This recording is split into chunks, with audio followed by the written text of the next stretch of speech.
اب پہلی بات نوٹ کیجئے، تاریخ انسانی کا یتیم واقعہ ہے۔ کئی ہزار یہودی اپنے اپنے قبیلے کے لوگوں کے ہاتھوں ذبح کیے گئے۔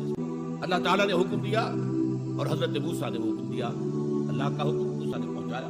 یہ 12 قبیلے نا، ہر قبیلے کے جن لوگوں نے یہ حرکت کی ہے ان کو اسی قبیلے کے لوگ اپنے ہاتھ سے ذبح کریں۔ اب یہ بہت بڑی توبہ تھی، بہت بڑی توبہ تھی، بہت بڑی توبہ تھی، اپنے قبیلے کے لوگوں کو قتل کر دینا۔